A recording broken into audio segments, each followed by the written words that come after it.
On enregistre et c'est parti. Alors.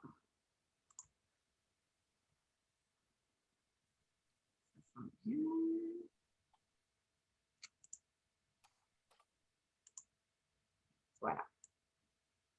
Donc, effectivement, comme Karine l'a mentionné, ne vous gênez pas pour participer dans le chat. Vous allez voir, des fois, je vais regarder à gauche parce que pour que je vois le commentaire au fur et à mesure que vous les faites, je dois regarder un autre écran. Karine va aussi là, pouvoir m'interrompre pour répondre à vos questions. Puis on va se laisser une partie à la fin pour pouvoir échanger ensemble là, avec plaisir. Donc, bienvenue à ce webinaire sur comment aider les autres sans se faire envahir, parce que souvent, les gens autour de nous en ce moment vont un peu moins bien. Gang de ressources humaines, on vous a donné un beau gros mandat dans la dernière année, c'est-à-dire de prendre soin de tout le monde, de l'entreprise, en vous ayant peut-être vous-même oublié et peut-être en vous donnant un mandat que vous n'aviez pas tant l'habitude de prendre autant soin de la santé mentale des gens autour de vous. Alors, comment on fait sans nous se faire envahir quand tout le monde autour de nous commence à crouler tranquillement? Donc, juste avant qu'on commence, je vais prendre quelques secondes pour vous dire qu'effectivement, comme il y aura l'enregistrement, que vous aurez accès au PowerPoint, les documents restent confidentiels, la reproduction est interdite. Je prends la peine de vous préciser que je ne suis pas un médecin, ni un psychologue, ni un psychiatre. Pourquoi? Parce que je pourrais certainement répondre à vos questions dans les mesures de mes compétences à moi. Je ne dépasserai pas ce qui est ma zone de génie à moi, c'est-à-dire une ancienne travailleuse sociale avec 20 ans d'expérience. Je vais prendre le temps de me présenter dans les limites de ce que moi, je suis capable d'offrir comme consultation. La formation, le webinaire, va être bénéfique à la hauteur de votre participation. Je ne vous connais pas personnellement. Je vous encourage à prendre des notes, mais surtout à faire des liens avec votre vécu à vous, avec votre expérience. Plus vous allez faire le lien avec ce que vous vivez, plus ça va faire du sens, plus vous allez être capable à 13h01 de mettre en action déjà des pistes qu'on aura parlé aujourd'hui. Rapidement, on va parler de notions de base du stress et de l'anxiété, connaître la différence entre l'empathie et la sympathie et comment on apprend à se protéger de la détresse des autres. Je m'appelle Chantal Dufort, je suis la présidente de l'équipe des consultants Dufort, consultant santé mentale auprès des entreprises. J'ai été 20 ans travailleuse sociale dans le réseau de la santé pour me retrouver en arrêt de travail pour anxiété généralisée, donc le cordonnier bien mal chaussé. Ce que j'avais proposé, travailler avec mes clients depuis des années, je l'ai plus ou moins mis en application. Donc, je me suis retrouvée en arrêt de travail il y a de ça maintenant 5 ans, 6 ans. Arrêt de travail qui se sera voulu quand même assez long et je ne suis pas retournée dans le réseau de la santé par tous les changements qui s'étaient opérés. Ça ne correspondait plus à ce que moi, je voulais faire comme accompagnement auprès des gens. Donc, j'ai commencé à faire de la pratique privée ici à Tremblant, parce que j'habite maintenant à Tremblant, pour accompagner les gens, beaucoup en lien avec les programmes d'aide aux employés, pour me rendre compte que je parlais de stress, d'anxiété, de burn-out, de gens en arrêt de travail, à peu près 95% de mes journées. Donc, je répétais littéralement les mêmes mots à peu près toute la journée. Donc, je me suis dit, ça n'a plus de sens. On va aller en prévention, en amont dans les entreprises, outiller les gestionnaires et les employés dans la prévention de la santé mentale. Le mot santé mentale, on en entend parler depuis 1 an. Je vous dirais qu'il y a 1 an, il y a 15 mois, c'était encore hyper tabou. On n'osait pas nommer même ce mot-là. C'était comme une grosse bébite. La pandémie aura permis d'ouvrir la porte à la santé mentale qui était pourtant déjà très, très présente comme problématique, mais qu'on n'osait pas en parler. Aujourd'hui, on ose en parler parce que malheureusement, la santé mentale va vraiment pas bien en ce moment. Les dernières statistiques, c'est 1 employé sur 2 qui est en détresse psychologique. Donc, c'est énorme, c'est catastrophique. Et ça date d'il y a quand même quelques mois, cette dernière statistique-là. C'est quoi ça, la santé mentale? Hein, parce que ça fait donc peur, alors que la santé mentale, c'est un état de bien-être permettant à chacun de reconnaître ses propres capacités à se réaliser, de surmonter les tensions normales de la vie, d'accomplir un travail productif et fructueux, de contribuer à la vie de sa communauté. Donc, la santé mentale, c'est l'absence de maladie. C'est juste que depuis qu'on est tout petit, on nous parle de prendre soin de notre santé physique, de bien dormir, de bien manger, de faire de l'exercice. On a oublié de nous parler qu'on avait une santé mentale qui était tout aussi importante, sinon encore plus importante, parce que si on n'en prend pas soin, on va se diriger tranquillement vers la maladie physique. Le stress, ça fait partie d'événements qu'on vit dans notre vie, que si on n'en prend pas soin, pourrait en découler de la maladie mentale et des problèmes de santé physique. Donc, je vous demande, dans le chat, De 1 à 10, comment pensez-vous que va votre taux de stress? 1 étant, ça va bien, je vis zéro stress, je me sens super bien.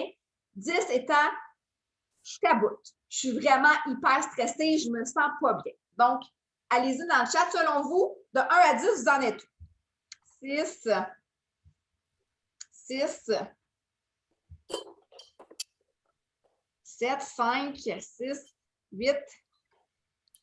On est stressé, hein? 7, 5. Ouais. Il n'y a pas personne qui est en bas de 5.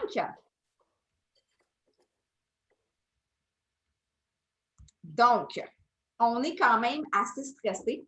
Il y a des gens qui rentrent, je vais les faire rentrer. C'est quoi ça, le stress?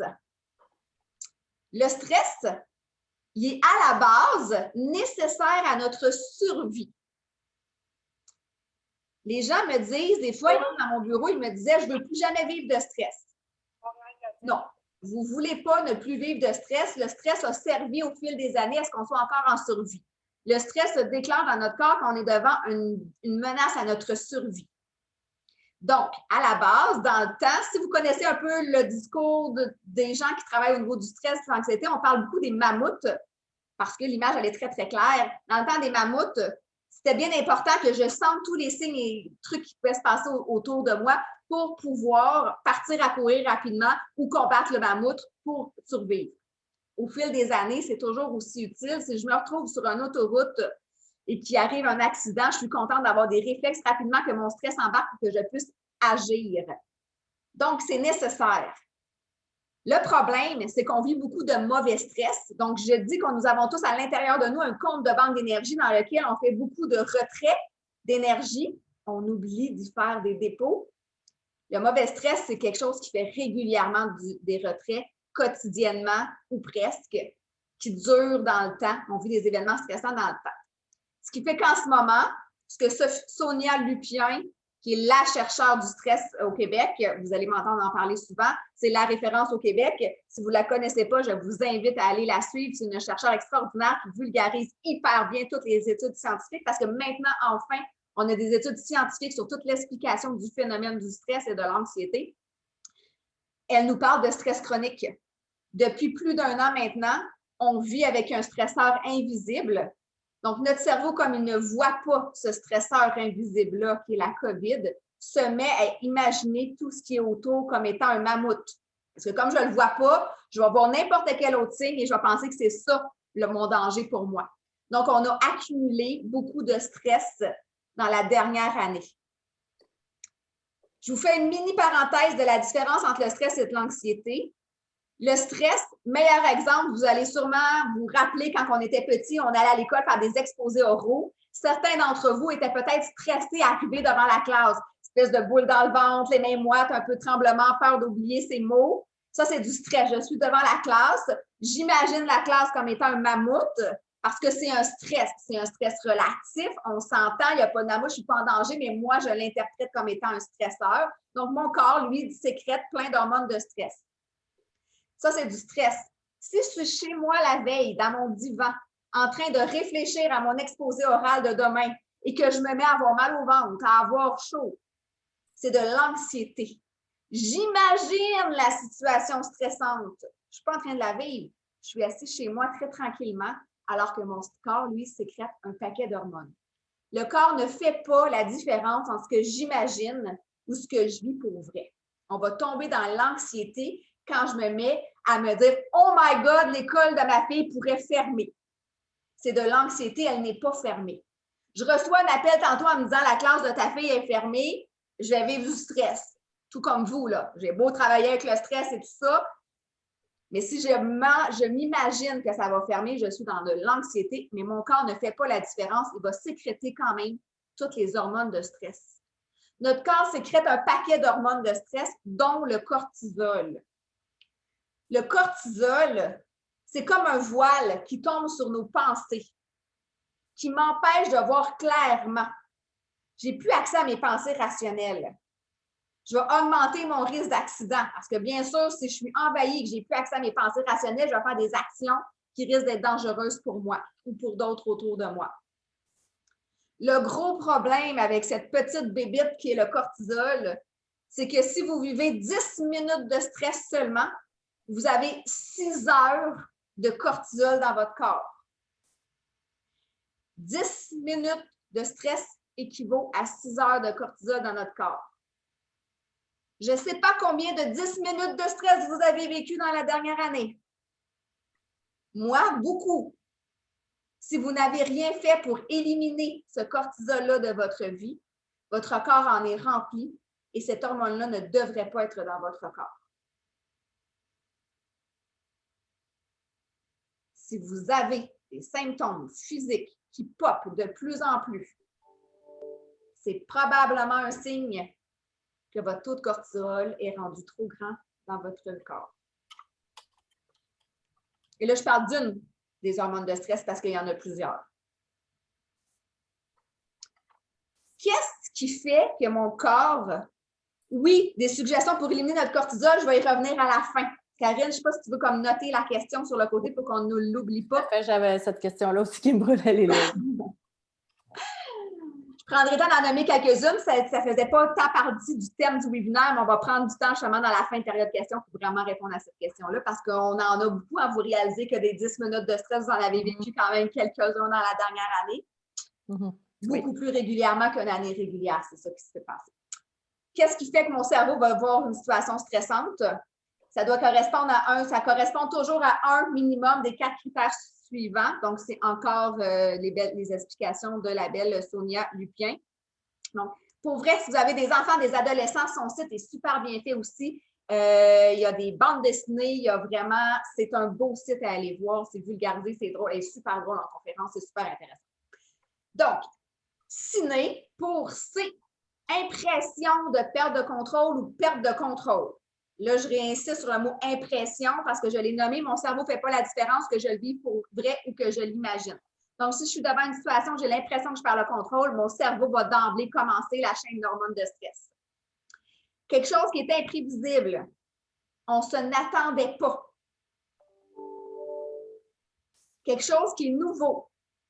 Là, je fais la différence peut-être entre imprévisible et nouveau. Mon enfant rentre au secondaire, c'est pas imprévisible. Je le sais qu'en septembre, telle année, il va rentrer au secondaire.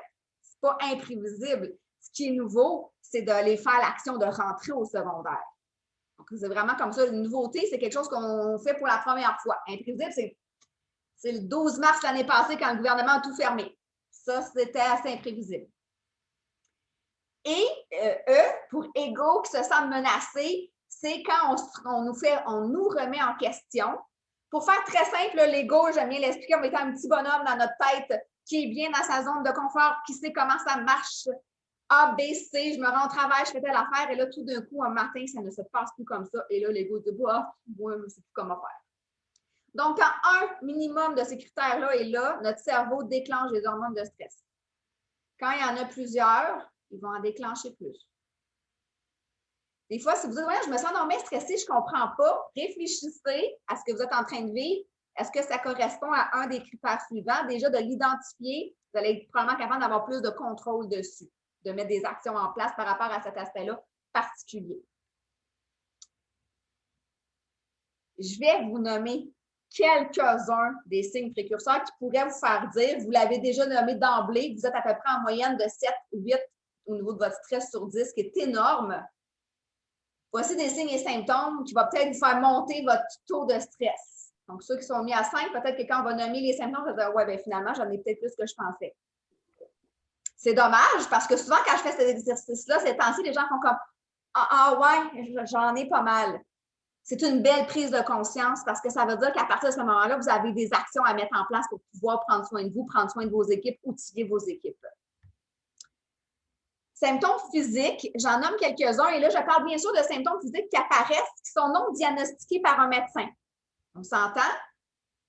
Il y a une investigation médicale qui a été faite, il n'y a rien qui ressort. On pense à tous ceux qui ont des problèmes de digestion, qui vont voir à répétition leur médecin et qu'il n'y a rien qui sort dans les tests, dans les analyses. Ben, à 99,8, je pense la statistique, c'est que c'est le trop grand taux de stress. Donc, c'est énorme l'effet que ça peut avoir sur notre corps. Maux de tête, tension musculaire, fatigue, maux d'estomac, diminution de la libido, problèmes de sommeil, etc., etc. Ce sont tous des symptômes reliés au stress. on les connaît un peu plus, les symptômes physiques. Et là, je parle de symptômes physiques, pas qui apparaissent parce que la nuit d'avant, vous n'avez pas dormi parce que vous avez un enfant à la maison, mais bien qu'ils sont là régulièrement et qui partent pas ou qui reviennent très, très régulièrement. Les signes et symptômes qui sont plus cognitifs, diminution de la concentration, diminution de la mémoire, pensée catastrophique, brouillard mental, incertitude. Si avant, faire votre travail, c'était facile et que maintenant, vous dites, voyons, j'ai oublié plein d'affaires, je n'arrive pas à faire comme mon heure de concentration que je pouvais faire avant, signal d'alarme. Probablement que le taux de cortisol est rendu trop élevé dans votre corps. Ça n'a pas d'affaire là. Votre corps est en train de combattre pour le faire partir, donc vous n'avez plus accès autant à vos fonctions cognitives. Des changements de comportement, plus d'agitation, d'évitement, de fuite. Tout changement de comportement est souvent un bon indice à pouvoir observer, chez vos collègues. L'employé qui est relativement toujours présent dans les pauses, qui fait de l'animation, qui est drôle et que tout d'un coup s'isole de plus en plus, alarme.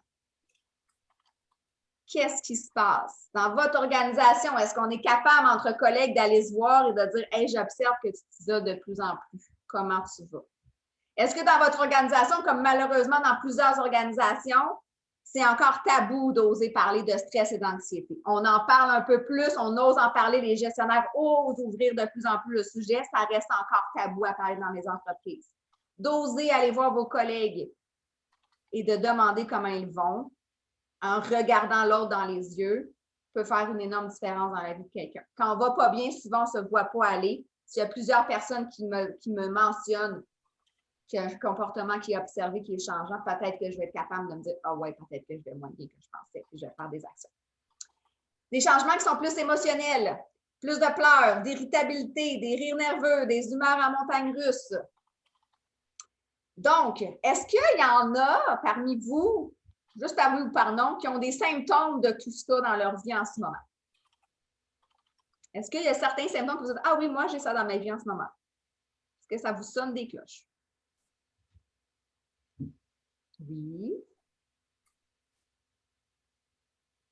Là, pendant que vous répondez, je vais prendre le temps de dire que ça se peut que vous alliez bien. Ça se peut que pour vous, en ce moment, de moins en moins de symptômes, il y en a qui l'écrivent. Ça se peut que vous alliez bien. Ce n'est pas tout le monde qui vit la pandémie de la même façon. On parle de plus en plus de toutes les gens qui ne vont pas bien, heureusement pour en prendre soin. Sauf qu'il y a quand même une partie, j'ai dit tantôt, un employé sur 2 ne va pas bien. Ça veut dire qu'il y en a un sur 2 qui va bien. Et là, ce qu'on vit comme phénomène, c'est des gens qui ont honte de dire qu'ils vont bien. C'est correct de bien aller. Vous avez eu des stratégies dans votre passé, des choses que vous avez réussi à mettre en place maintenant qui font que vous arrivez à bien éliminer, entre autres, ce taux de cortisol-là. Vous avez développé une résilience plus grande que d'autres personnes. C'est extraordinaire. Il n'y a pas de bonne ou de mauvaise façon de vivre la pandémie. Il y a votre façon de le vivre. Et j'espère que l'atelier d'aujourd'hui vous permettra d'aller chercher des petits trucs pour prendre soin de vous, pour aller mieux. Ça va bien, bien voilà. Il y en a qui vont bien. Dire qu'on est heureux en pandémie est presque un tabou. Bien, c'est pour ça que je prends le temps de le nommer, Lynn, parce qu'effectivement, on le voit de plus en plus, ce tabou-là. On est tombé dans l'inverse. Avant, on n'osait pas dire qu'on n'allait pas bien. En ce moment, on n'ose pas dire que ça se passe bien pour nous. Ils vont réapprendre à s'aimer, dire que c'est OK, que nous sommes heureux actuellement. On n'a plus de repères. On n'a plus les mêmes repères qu'on avait avant. C'est ça l'affaire. On ne peut plus se fier à avant. Il faut se réinventer, se fier à comment nous, on se sent. Ça ment pas. Il n'y a pas de bonne ou de mauvaise façon de se sentir devant aucun événement. Il y a notre façon de réagir qui est bonne. J'ai certains symptômes, mais j'ai trouvé les moyens d'aller bien. Oui. En fait, le danger avec les symptômes, souvent, c'est de dire « bof, ça va passer », puis de rien faire. De mettre ça en dessous de la couverture. Habituellement, si on ne fait pas de changement, les symptômes vont juste s'accumuler puis grandir et grossir pour malheureusement souvent arriver en arrêt de travail. Comment on prend soin des autres? Donc, avant. Sympathie, empathie, c'est peut-être des mots que vous avez déjà entendus d'emblée. Est-ce que vous vous considérez comme quelqu'un étant plus sympathique ou empathique à la cause des autres? Sans définition, sans rien dans le chat, qu'est-ce que vous écririez? D'emblée, je suis quelqu'un qui est sympathique ou qui est empathique envers les autres? Empathique. empathique. Il y en a d'autres qui veulent sympathique. Empathique. Empathique. Empathique. Yeah! Super! Donc, c'est quoi la différence entre les deux? Peut-être que vous dites, ben, pour moi, je ne sais pas parce que je ne sais pas la différence entre les deux, puis c'est bien, bien correct. La sympathie, c'est de prendre la détresse de l'autre. Là, j'utilise la détresse, c'est un mot qui est quand même très fort, mais prendre la tristesse de l'autre, prendre la peur de l'autre, la colère de l'autre et la mettre sur ses épaules. Plus la personne est proche, plus on va le prendre personnel. Effectivement, c'est un enjeu de plus de garder une distance émotionnelle avec quelqu'un qui est dans notre entourage immédiat, par exemple. Donc, la sympathie, c'est vraiment ça. C'est plus que comprendre la détresse de l'autre, c'est de la prendre pour soi. L'empathie, c'est prendre ce pas-là de recul. C'est de dire, ça ne m'appartient pas. Ce que tu vis, c'est pas de l'indifférence. Il y a des gens qui me disent des fois en formation, ouais, mais j'ai l'air indifférent. Non, non, on s'occupe de la personne qui est devant nous quand même. C'est juste qu'on ne prend pas son émotion pour nous. C'est pas nous qui vivons la peine. Je vais prendre un exemple hyper classique. Quelqu'un, votre collègue de travail serait en train de se séparer. Vous avez déjà vécu une séparation dans le passé. Ça se peut que quand elle va vous raconter son histoire, ça vienne vous bouleverser parce que votre cerveau va faire le lien avec votre histoire à vous. Alors que ce n'est pas votre histoire à vous qui est en train de se passer ou de se repasser. C'est l'histoire de votre collègue qui est complètement différente de la vôtre, qui a peut-être des ressemblances, mais qui n'est pas la vôtre. L'empathie, c'est d'avoir ce pas-là de recul, d'identifier l'émotion de l'autre, de proposer comment on peut accompagner l'autre, de comprendre sa réalité, de faire la différence avec notre réalité à nous. L'être humain dans la vie, là, on a besoin d'être compris, d'être reconnu, pas que quelqu'un réagisse avec nous. Quand vous n'allez pas bien, qu'est-ce que vous avez de besoin? Des fois, on a besoin de nos amis qui nous appuient dans notre détresse, qui nous disent un peu la même chose que nous, mais souvent, on a juste besoin d'être écouté. Oui, le triangle. Oh, j'ai manqué le commentaire. Victime, bourreau. Je pense que héros, victime, vilain, oui, très important d'apprendre à l'appliquer au quotidien. Comment je peux ne pas avoir à sauver tout le monde? Sauver, on n'est personne faite pour sauver les autres. Pour les accompagner, pour les écouter, certes, mais pas pour sauver tout le monde. Ça marche plus. Meilleur exemple, vous avez un collègue qui rentre au travail en panique. Oh my God, j'ai perdu mon portefeuille, c'est épouvantable, j'ai perdu toutes mes cartes, je ne pourrai pas payer mon épicerie ce soir. En temps de COVID, ça va me prendre je ne sais pas combien d'heures à appeler partout pour avoir accès à toutes mes cartes. Comme ça. Comment vous réagissez? Prenez quelques secondes pour dire d'emblée une situation comme ça, quand ça se passe, qu'est-ce que j'ai tendance à faire?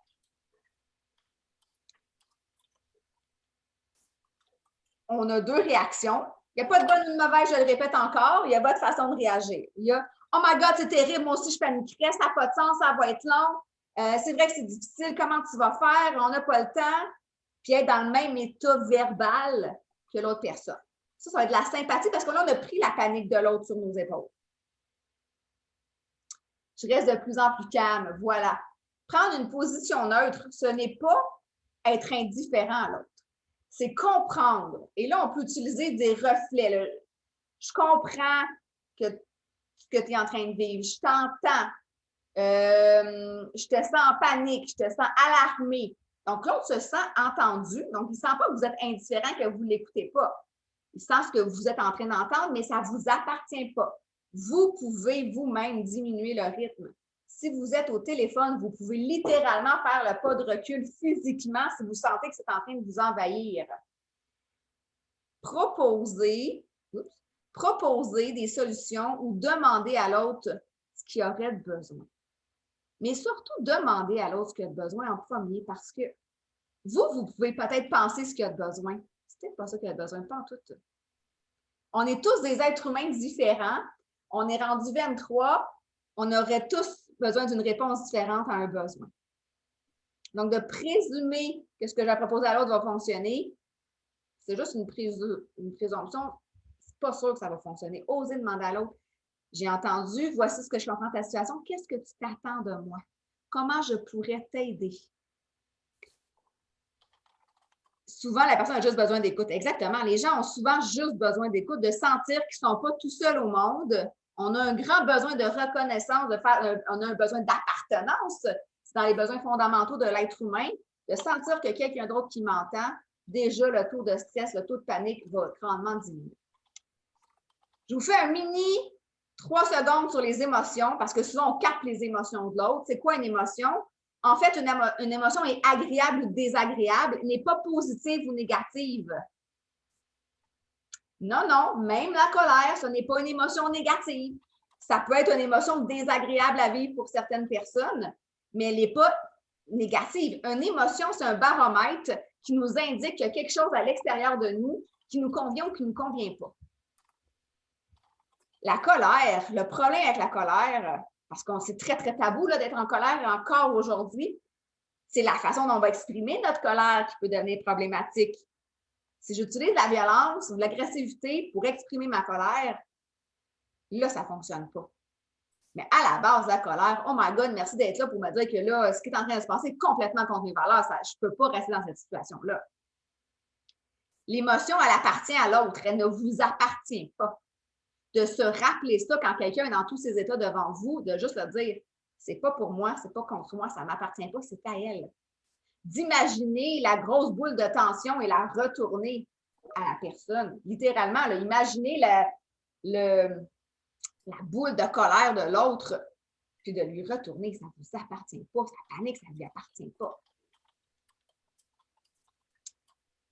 Quand il y a quelqu'un devant nous qui va moins bien, qui est dans un état qui vient nous envahir ou pas, comment on est capable, nous, de l'accompagner?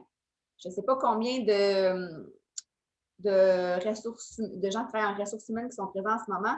Comme je le nommais au début, on vous a donné beaucoup ce mandat-là. Hein? On a pitché ça dans votre cours, littéralement, on va le dire comme ça, de prenez soin de tout le monde, alors que tout le monde ne va peut-être pas très bien. Comment, avec quelques outils très, très, très, très de base que vous avez probablement déjà, que vous avez appliqués super bien déjà probablement cette année, petit rappel de comment on peut accompagner les autres, c'est vos collègues, vos amis autour de vous. L'outil numéro 1, c'est l'écoute active. Retourner l'émotion à l'autre. Oui, j'y arrive. C'est ma prochaine slide. J'arrive. L'écoute active, c'est de montrer à l'autre qu'on l'écoute et qu'on n'est pas parti dans notre monde. L'écoute active, c'est une approche qui se caractérise par la manifestation d'un respect et d'une confiance chaleureuse envers son interlocuteur pour qu'il brise ses défenses et s'exprime librement. C'est être complètement à l'écoute de l'autre. C'est refléter à l'autre l'émotion. Je sens que tu es en colère. Tu as vraiment beaucoup de peine. Est-ce que je me trompe? Osez demander si vous vous trompez. Là. Je veux dire, on a de la misère à reconnaître nos propres émotions. Ça se peut bien qu'on se trompe chez l'autre. Ça fait plus de 20 ans maintenant que je fais ce travail-là, ça m'arrive encore de me tromper. Ça ne me dérange pas. Je ne suis pas dans la peau de l'autre. Puis aller valider, ça l'amène l'autre aussi à comprendre son émotion qu'il est en train de vivre. Reformulez ce que vous avez entendu. Dans ce que tu me dis, voici ce que moi je retiens. Ça va vous aider à vous être sûr que vous comprenez bien. Ça va aider l'autre à clarifier sa pensée parce qu'on se rappelle tantôt, le cortisol, si on est stressé de tomber sur mes pensées, ça se peut que je ne parle plus très, très clairement. Ça se peut que mon message passe difficilement, puis là, je n'arrive pas à trouver de solution parce que j'ai trop de cortisol. Donc, de faire clarifier à l'autre ce que moi, j'ai compris, va aider tranquillement à lever ce voile-là de cortisol. Donc, reformuler les faits. Comment je peux t'aider? Ou voici l'autre est comme, ça ne fonctionne pas. Voici ce que moi, je pourrais faire pour t'aider. Est-ce que tu penses que ça pourrait t'aider? Madame Lynn, vous demandez comment je fais pour retourner l'émotion à l'autre. En fait, je pense que ce n'est pas tant à l'autre qu'il faut le dire qu'à soi-même. Juste de dire retour, ça ne m'appartient pas. Faites le chemin très clair dans votre tête de visualiser que ça ne vous appartient pas, que vous le retournez. On peut s'imaginer une espèce de plexiglas entre la personne et nous. La visualisation chez l'être humain, elle est très, très, très, très puissante. Les Olympiens passent presque autant de temps à faire de la visualisation qu'ils sont dans l'entraînement. Ce n'est pas pour rien. Imaginez que ça ne vous appartient pas. Imaginez-vous dans un rôle de théâtre quand vous aidez quelqu'un, un collègue. Je m'en vais avec ma cape de super-héros, non pas pour sauver la planète, pour aider à la situation actuelle, mais elle ne m'appartient pas. Imaginez-vous une armure. Testez-le. Si vous êtes en train de dire, c'est un peu étrange ce qu'il est en train de nous dire, testez-le. Essayez-le quelques fois de vous mettre dans la peau de quelqu'un d'autre. Imaginez-vous un personnage. Si pour vous d'emblée, c'est plus difficile quand vous avez accompagné certaines personnes, créez-vous un personnage qui va aider, qui a une carapace. comment justement on fait pour se protéger soi-même. À la base, ayez vos saines habitudes de vie. Vous allez dire, c'est quoi le rapport? Le rapport, c'est que quand on va bien, on est plus en mesure d'accompagner les autres sans se faire envahir. Quand on va nous-mêmes moins bien, qu'on est plus stressé, qu'on est plus fatigué, on est plus irritable, on est plus vulnérable à la détresse de l'autre. En général, dans la vie, j'ai une très forte capacité à ne pas me faire atteindre par les situations que mes clients vivaient. Les 2 semaines avant Noël et les 2 semaines avant mes vacances d'été, ça ne marchait plus. Je ne sais pas pourquoi. En fait, je sais certainement pourquoi. J'étais fatiguée. Tout ce que mes clients vivaient, je trouvais ça donc épouvantable. Alors que le reste de l'année, ça se passait très bien. Parce que moi-même, j'étais fatiguée, rendue au bout du rouleau. Et plus vous allez prendre soin de vous, plus vous allez avoir une bonne qualité de sommeil, plus vous allez avoir une alimentation qui vous convient, plus vous allez être capable de mettre des moyens en place de gestion du stress, plus vous allez être à même d'accompagner les autres. De vous rappeler constamment que ce n'est pas vous qui vivez la situation, en faisant une espèce de travail d'introspection, de dire pourquoi cette situation-là vient autant me chercher. Quel est le lien avec ma vie à moi, avec mon expérience à moi? Notre cerveau va toujours faire le lien avec la dernière expérience semblable. Donc, si j'ai vécu une séparation désastreuse et difficile et que mon collègue me parle de séparation, mon corps va réactiver d'emblée les émotions désagréables que j'ai vécues. Il fait de même, notre cerveau. Il se ramène au dernier souvenir que j'ai vécu qui ressemble à ce que je suis en train d'entendre. Même s'il y a plein de morceaux qui ne sont pas pareils, lui, il ne fait pas la différence. Donc, posez-vous la question, pourquoi cette collègue-là, particulièrement, ça vient me chercher? Est-ce que c'est le type d'émotion aussi? Est-ce qu'il y a des émotions qui, pour vous, sont plus difficiles d'emblée à gérer? Déjà, de prendre conscience de ça va vous aider à prendre votre pas de recul. Connaître vos propres limites. Vous n'êtes pas des intervenants. Vous êtes peut-être des gens qui travaillent en ressources humaines, vous êtes peut-être des gestionnaires, vous êtes peut-être un ami, un conjoint, peu importe le rôle dans la situation dans laquelle vous êtes. Quelles sont vos limites pour accompagner les autres? Où pouvez-vous orienter les gens pour qu'ils aillent chercher une aide que vous n'êtes peut-être pas en mesure en ce moment d'offrir? Quelles sont les ressources autour de vous pour orienter ces gens-là? Je vais vous en nommer quelques-unes dans 2 minutes. Osez-vous partager avec d'autres gens quand vous vous sentez envahi par une situation, même si ce n'est pas la vôtre. De pouvoir en parler, ça nous aide à prendre le pas de recul. Prenez le temps d'écrire. Il a été démontré qu'écrire que 20 minutes par jour nous aidait à prendre un énorme pas de recul sur tout ce qu'on est en train de vivre. On est moins le nez dedans. Ça nous aide à rationaliser un petit peu, à sortir de cette émotion-là qui est trop vive. Utilisez vos outils de gestion du stress. On va en nommer quelques-uns, ça ne sera pas long. Mais qu'est-ce que vous avez déjà? J'aimerais ça vous lire dans le chat. Il y a certainement, sur 23 personnes, des gens qui utilisent déjà des moyens de gestion du stress. Qu'est-ce qui vous, dans votre vie, vous avez en place, en général, pour gérer votre stress? Que mettez-vous en urgence en place quand vous voyez que votre taux de stress est rendu très élevé? Partagez, ça va faire une belle banque de ressources pour tous et chacun. Je vais prendre une gorgée d'eau pendant ce temps-là. Donc, je vais vous passer exercice. Qu'est-ce que d'emblée, vous aimez faire qui vous fait du bien? Méditation, respiration du ventre. C'est des choses probablement que je vais reparler, là, bien sûr. Écouter des chansons précises, danser. Ça, là, cet exercice-là, là, juste de vous rappeler qu'est-ce qui vous fait du bien, jardinage, sport, musique, relaxer en nature, photographie, juste de vous rendre conscient à vous-même, vos propres moyens de stress, de gestion du stress, pardon, va vous aider à penser à les mettre en place. Parce qu'on ne se le cachera pas, là, en formation en entreprise, on fait un plan d'auto-soin. Donc, on va aller identifier nos signes précurseurs dans le vert, dans le jaune, dans le rouge, les autos de police. Qu'est-ce qui est important pour nous de faire attention? Et on va y associer des outils. Puis, ce qui ressort tout le temps, c'est j'en ai plein de symptômes, mais je n'ai pas pensé, je faisais ça avant, ça me faisait du bien. On tombe dans l'espèce de spirale rapidos de société de performance dans laquelle on est et on oublie des moyens qu'on a déjà eus, qu'on a déjà mis en place, qui nous ont déjà fait du bien.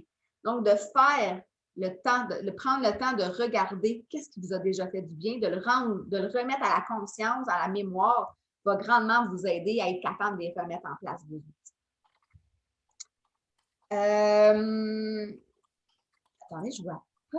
Bulle de protection, j'en ai parlé. Imaginez-vous dans une bulle. Limitez le temps. Quand vous entendez une histoire qui est lourde, qui est difficile, pourquoi vous restez, vous vous acharnez à continuer à écouter?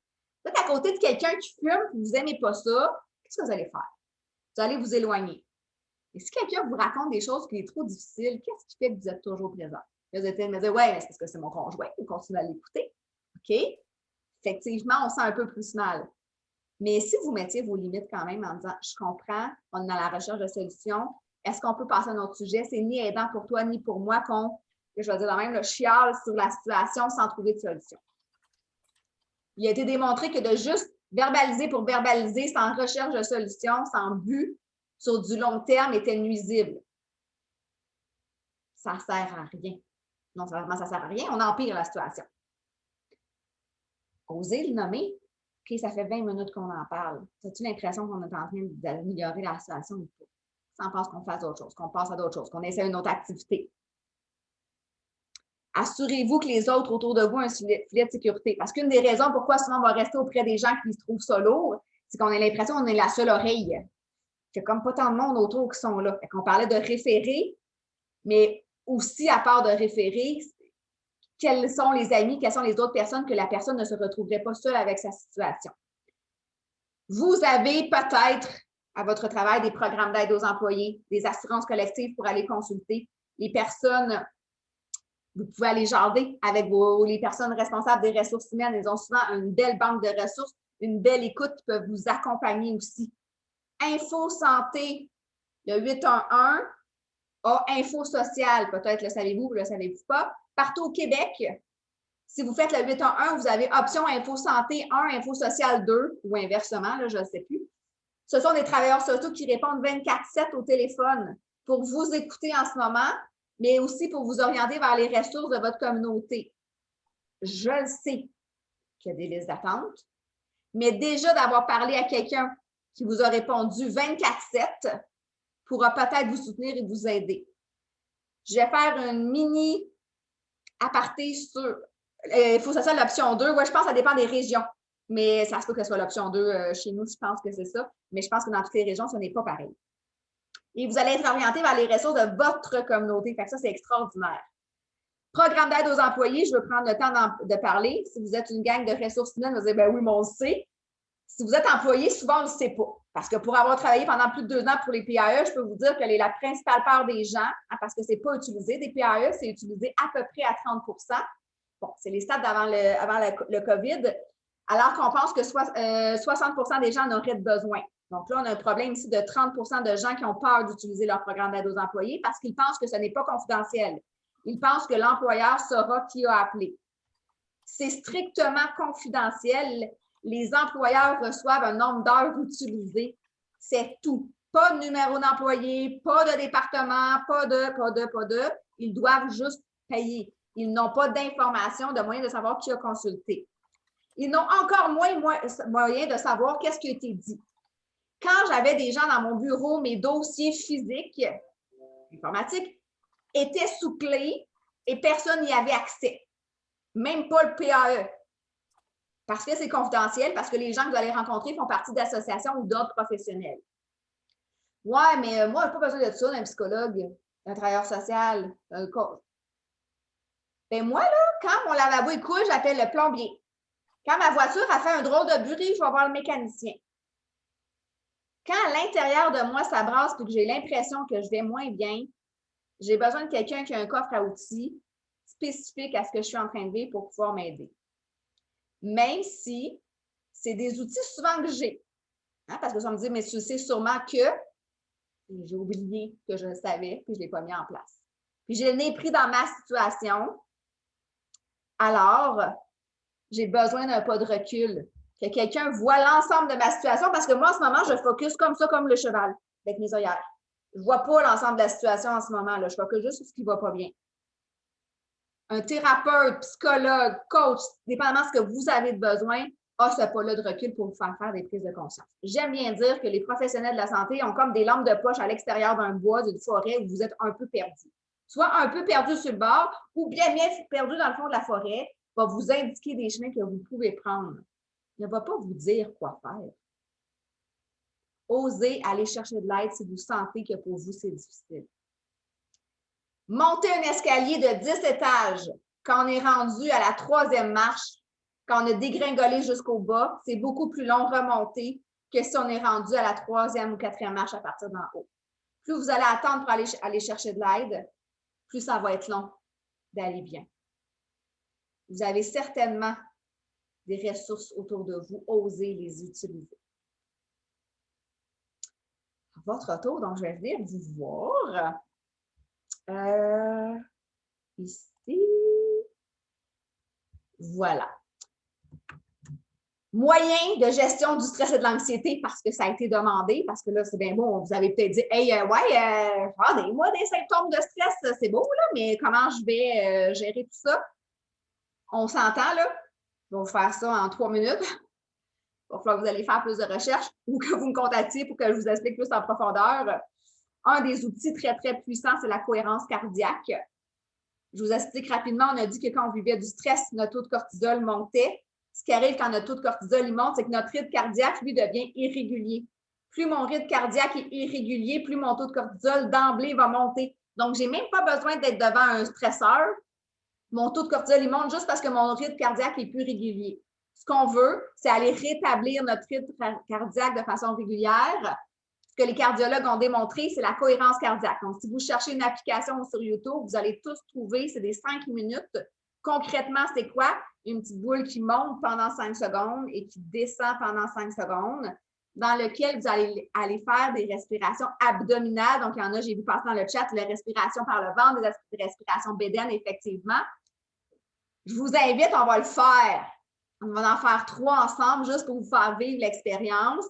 Vous venez peut-être de manger, vous êtes peut-être bien assis dans votre fauteuil. Je vous invite à vous redresser un petit peu. Allez mettre votre main sur votre ventre. Et ce qu'on veut faire, c'est vraiment gonfler notre ventre. C'est pour ça qu'on appelle ça souvent les respirations par le ventre, au lieu de monter les épaules. Si je vous dis, prends une grande respiration, puis que vous faites... Ça n'a pas le même impact. On ne prend pas la même capacité d'air, donc ça n'aura pas le même impact sur notre cerveau, sur la diminution du taux de cortisol. Donc, on veut aller gonfler le ventre comme si on baillait, comme si on avait une pomme dans la gorge. On veut aller prendre beaucoup d'air. Donc, je vous invite à vider votre air. Et on va aller inspirer en gonflant le ventre.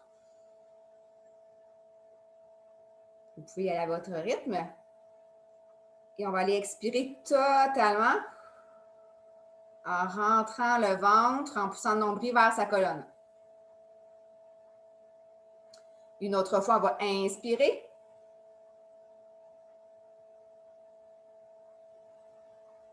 Et expirer.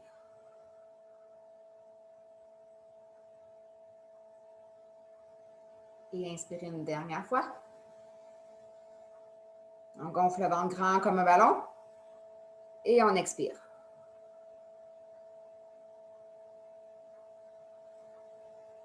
J'ai oublié de vous demander avant comment vous vous sentez versus maintenant. On a pris 3 respirations qui ont probablement pris 30-40 secondes. Il est fort probable qu'en ce moment, vous sentiez déjà un fait que vous êtes un peu plus calme. Quand quelqu'un est stressé et qu'on lui dit « respire, ça va aller mieux », la personne va nous dire « ça ne changera rien de respirer ». Ce qui est vrai. La situation ne va pas changer parce qu'on a respiré. Le fait d'avoir respiré va avoir aidé à lever le voile de cortisol pour que j'aie accès à mes pensées rationnelles et que je sois capable de mettre une action en place pour régler ma situation. La cohérence cardiaque, c'est des respirations abdominales comme ça pendant 5 minutes, 3 fois par jour.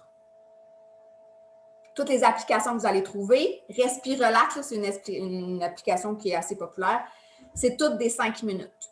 La recommandation, c'est 3 fois par jour, faire les 5 minutes. Si vous voulez essayer cet outil-là, je vous invite à mettre des alarmes dans votre téléphone parce qu'on n'a pas tendance à arrêter pour respirer dans la vie. On n'a pas d'effet direct là, hein? On n'a pas un résultat tangible qu'on voit, donc on a tendance à ne pas le faire. Mettez-vous des alarmes. Ce qui a été prouvé, c'est qu'après 2 semaines, le taux de cortisol va avoir diminué de 20 ou 30 je suis désolée, j'ai oublié. Je pense que c'est 20 Vous allez peut-être dire, ouais, ben 20 c'est quand même pas tant que ça. OK, mais si vous êtes en ce moment à 8 sur 10 au niveau de votre stress, ça veut dire que votre vase de cortisol est pas mal plein, que quand il se passe une nouvelle situation stressante, peut-être même que des fois, ça déborde. Karine, tu nous disais au début, des fois, je fige. En ce moment, je suis comme figée devant les dernières nouvelles. Bien, le vase de cortisol est probablement bien plein. Ce qui fait que là, il y a quelque chose de nouveau qui arrive. Là, on fige, on fuit, on combat. Si notre base de cortisol a baissé de 20 puis qu'il arrive une situation encore stressante, j'aurais peut-être la place pour gérer la situation. Donc, ça peut être un bel outil. La cohérence cardiaque à essayer, qui est extraordinaire pour le sommeil aussi, parce que quand mon corps est rempli de cortisol, mon corps est en train de combattre pour le faire sortir, donc mon sommeil va être moins bon et plein d'autres trucs. Donc, c'est vraiment un super outil. Dernier outil que je vous donne, parce que mine de rien, c'est l'avance, j'aimerais ça vous entendre. Méditation pleine conscience. Là, je vous entends dire, hey, si tu penses que je vais faire de la méditation, moi, je n'ai pas le temps de m'asseoir puis faire la méditation. C'est ça que je vais vous parler. Je vais vous parler de la méditation dans le quotidien qui ne vous prendra pas une minute de plus que ce que vous faites dans votre vie en ce moment. C'est merveilleux, ça? Puis c'est la méditation qui a été prouvée qui a un effet direct sur notre cerveau. Donc, j'ai parlé de plein d'hormones. Entre autres, dans notre cerveau, on a une amygdale. On n'a pas ça juste dans la gorge. On a une partie de notre cerveau qui est en forme d'amande, qui est plus grosse chez bien des gens qui vivent beaucoup de stress et ou d'anxiété. Donc, parce que, entre autres, certaines hormones de stress qui vont partir de là. Donc, elle est plus grosse. En faisant la méditation pleine conscience, en faisant des actions en pleine conscience, il a été démontré au niveau des scans qu'elle va reprendre sa taille dite normale. Donc, c'est merveilleux. La méditation pleine conscience, c'est utiliser nos 5 sens qu'on est en train de faire une action. C'est-à-dire de faire une action en se rendant compte de ce qu'on fait au lieu d'être en train d'imaginer le pire des scénarios. Fait que je ne sais pas, vous ici, quand vous faites votre vaisselle, vous êtes en train de penser que vous faites votre vaisselle. Hein? Catherine sourit. On est souvent en train de régler 10 000 affaires. Le lunch pour demain, un dossier X. Bien, c'est ça qui arrive. C'est que notre petit hamster, comme il roule tout le temps, bien, il envoie à notre cerveau qu'il faut sécréter des hormones de stress parce qu'on est dans un mammouth là, en ce moment. Utiliser nos 5 sens, c'est dire à mon cerveau, « Wow! Là, ma main gauche prend mon assiette, je prends mon savon qui sent le citron, je frotte et je sens l'eau chaude sur mes mains.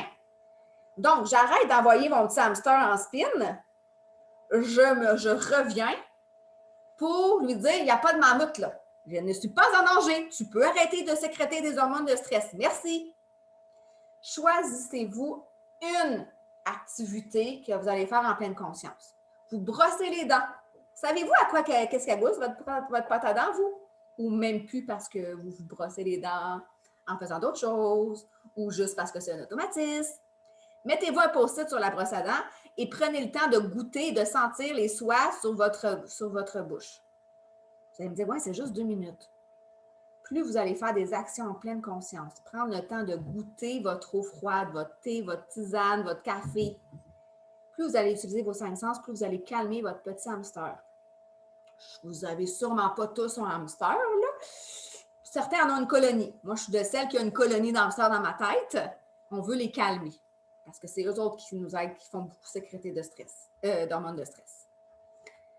Osez utiliser vos 5 sens le plus souvent possible. Mettez-vous des rappels, là, parce que pour vrai, si vous dites, OK, moi, à partir de demain, je fais tout en pleine conscience, ça ne marchera pas. Il ne faut pas se demander un changement d'habitude complète tout d'un coup comme ça. Il reste 5 minutes. Il ne reste pas beaucoup de temps. C'est ça que je fais, moi. Je fais de la formation, de la prévention comme ça, de la santé mentale. On veut ouvrir le sujet partout dans les entreprises. J'aime bien dire que ma mission est de détaboutiser la santé mentale, qu'on ose en parler parce que plus on va être en prévention, plus on va aider les gens, surtout dans le contexte actuel. Ça l'était déjà en ce moment, c'est rendu une obligation pratiquement d'être en prévention, d'outiller les gens parce que malheureusement, on vit depuis 1 an sur le stress. La journée où on va reprendre une normalité, là, je vais le mettre en beaucoup de guillemets, bien, il y a beaucoup de gens qui vont être encore plus malades parce qu'on est en survie depuis 1 an. Pensez à tous ceux qui tombent malades quand ils tombent en vacances parce qu'ils ont vécu sur le stress toute l'année. Bien, quand on va revenir avec plus peur que tout ferme devant nous, malheureusement, il y a beaucoup de gens où ce taux de stress-là va avoir tellement usé leur corps dans les dernières années, dans la dernière année, ils vont avoir de la misère à poursuivre. Donc, voilà. Il nous reste quelques minutes. Je ne sais pas s'il y en a qui veulent partager des trucs, poser des questions. Allez-y. Oui, Lynn. Bien, juste dire merci beaucoup pour le webinaire. Puis j'aime beaucoup les exemples au niveau de l'escalier. Je pense que c'est ce qui. Moi, les images, c'est ce qui me parle le plus. Là, fait que l'escalier, de dire quand tu déboules, ben c'est plus. C'est mieux de ne pas attendre de débouler avant de demander de l'aide. Ça me parle beaucoup. Là. Merci. Ça fait plaisir. Est-ce qu'il y en a d'autres qui ont des questions, commentaires? Vous pourrez, si vous avez des questions qui viennent plus tard ou des choses que vous dites, ouais, moi j'aurais aimé ça, mais là, en parlant en groupe, je ne suis pas tant à l'aise. Vous pourrez me contacter soit sur LinkedIn, Chantal Dufort, ou vous l'avez là, si vous allez recevoir le PowerPoint, mes coordonnées sont dedans aussi. info@chantalDufort.com, facile de même. Ça va me faire plaisir de répondre à vos questions, de vous pister, de vous orienter, de vous donner d'autres outils, ça va me faire plaisir.